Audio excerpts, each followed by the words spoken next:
জীবনের প্রতিটি ধাপে আত্মীয় স্বজন আমাদের পাশে থাকা একটি ছায়ার মতো।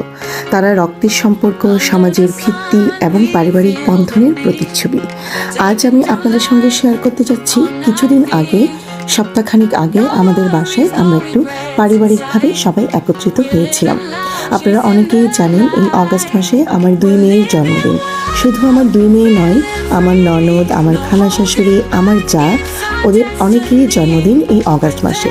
তো ভাবলাম সবাই একটু একত্রিত হই এবং খাওয়া দাওয়া করি, আড্ডা দিই। তো সবাই যেহেতু জানে আমার মেয়েদের জন্মদিন, তো আত্মীয় স্বজনরা সবাই চলে এসেছিল এবং নিয়ে এসেছিল আমাদের মেয়েদের জন্য সারপ্রাইজ গিফট। তো দেখতে পাচ্ছেন অলরেডি খাওয়া দাওয়ার পর্ব শুরু হয়ে গিয়েছে, সাথে চলছে আড্ডা আর আনন্দ। উপরে নিচে বাচ্চাদের ছোটাছুটি, সে এক সুন্দর মুহূর্ত। দেখতে পাচ্ছেন সুন্দর সুন্দর গিফটের ছড়াছড়ি। তো কেকটা যখন আমি অর্ডার করতে যাব আমার মেয়েকে নিয়ে, তখন আমার মেয়ে বলল, মা আমি কেকে কারো নাম লিখতে চাই না। ওদের আনন্দ দেখে আমরা আসলে অনেক বেশি উৎফুল্ল ছিলাম।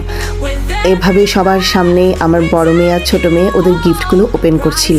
আবার অনেক আত্মীয় স্বজনরা, ওদের আপুরা, ভাইয়ারা ওদেরকে আবার টাকাও গিফট করেছিল, ভালোই আর্ন করেছে। তো যাই হোক, আমাদের সুন্দর মুহূর্তটা আমি ভাবলাম আমার বন্ধুদের সঙ্গে শেয়ার করি। যদি আমার এই সুন্দর মুহূর্তগুলো আপনাদের ভালো লেগে থাকে, তাহলে আপনারা একটু রিঅ্যাকশন দিবেন। যদি আর একটু বেশি ভালো লেগে থাকে, তাহলে সুন্দর একটা মন্তব্য করে যাবেন।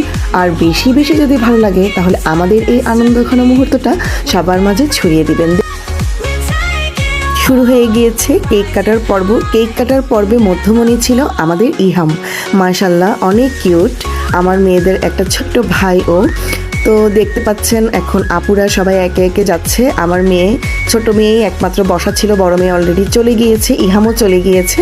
তো আমার ছোট মেয়েকে সবাই কেক খাওয়াচ্ছে এবং জোর করে ওর কাছ থেকে খেয়ে নিচ্ছে। ওকে দেখে আমার গায়ে হলুদের কথা মনে হচ্ছিল।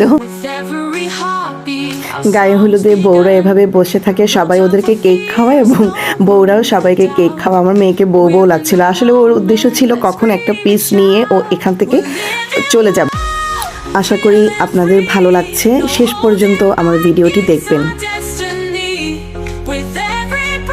আসলে প্রবাসের মাটিতে আত্মীয় স্বজন থাকাটাও কিন্তু ভাগ্যের ব্যাপার।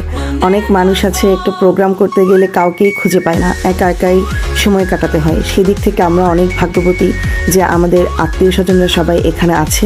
আমরা আমাদের আনন্দঘন মুহূর্তগুলো একা সেলিব্রেট করতে হয় না, সবাই মিলে আমরা সেলিব্রেট করতে পারি। এভাবেই আমাদের সময়টা কেটে গিয়েছে। কেক খাওয়ার পর্ব অলমোস্ট শেষ। এই যে ওর আপ্পি চলে এসেছে, এখন আপ্পিকে খাওয়াতে হবে। এই পর্ব শেষ হলেই আমাদের প্রোগ্রাম শেষ।